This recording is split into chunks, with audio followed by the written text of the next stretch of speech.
Anti corruption अदालत Sindh workers board में मुबैना corruption की जांच जो हुक्म ॾेई छॾियो आहे। अदालत सेक्रेटरी वर्कर्स बोर्ड MD ऐं ॿियनि ख़िलाफ़ DG एंटी करप्शन के जांच जो हुक्म ॾिनो।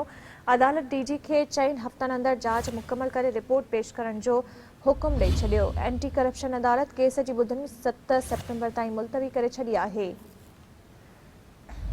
हिन अहम ख़बर बाबति तव्हांखे आगाह थी कयां।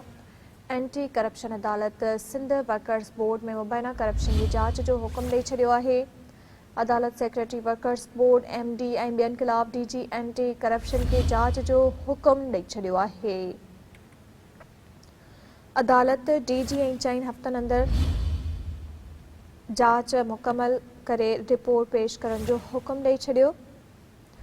एंटी करप्शन अदालत केस जी ॿुधणी 7 सेप्टेम्बर ताईं मुलतवी करे छॾी आहे। नाज़रीन अवांखे ॿुधाईंदासीं अहम ख़बर बाबति एंटी करप्शन अदालत सिंध वर्कर्स बोर्ड में मुबैना करप्शन की जांच जो हुक्म ॾेई छॾियो आहे।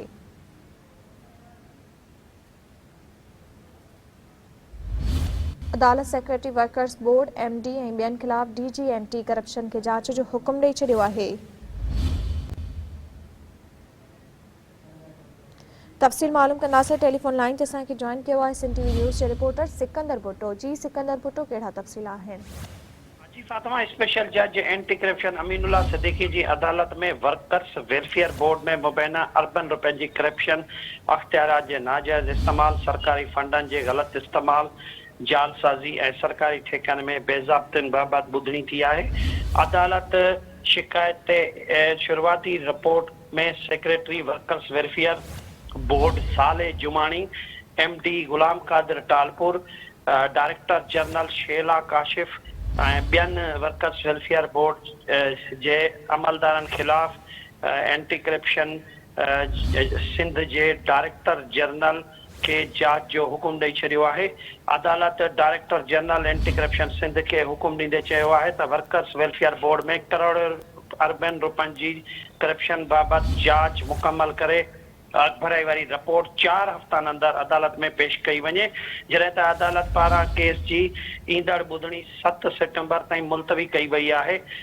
दाख़िल दरख़्वास्त में मौक़ुफ़ अख़्तियार कयो वियो त जन सरकारी ऑफिसरनि ऐं ख़ानगी कंपनियुनि में जवाबदार तौरु नामज़द कया विया आहिनि। उन्हनि में Saeed Saleh Jumani secretary Sindh workers welfare board, Ghulam Qadir Talpur managing director Sindh public procurement regular authority Sepra, Shehla Kashif director general administrator ऐं convener Sindh workers welfare board, Faisal Shams deputy director member secretary procurement Sindh workers welfare board, Bashir Ahmed Chachar administrative officer Sindh workers welfare board, MS निजी company आहे Altaf security management service private limited, MS Hussain enterprise, Aliza enterprise ऐं उनखां अलावा जेको आहे त SXL technologies M Hashmi distributor, उनखां अलावा जेको आहे त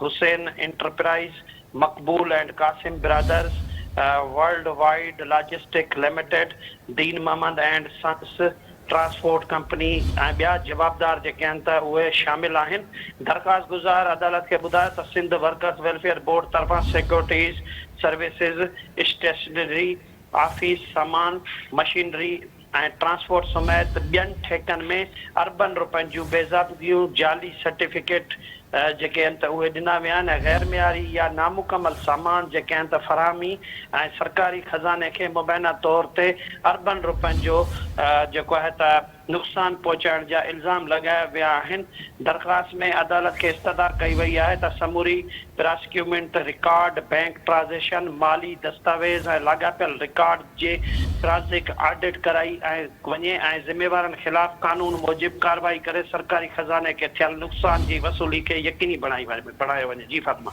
महिरबानी सिकंदर भुट्टो तफ़सील ॾियण लाइ।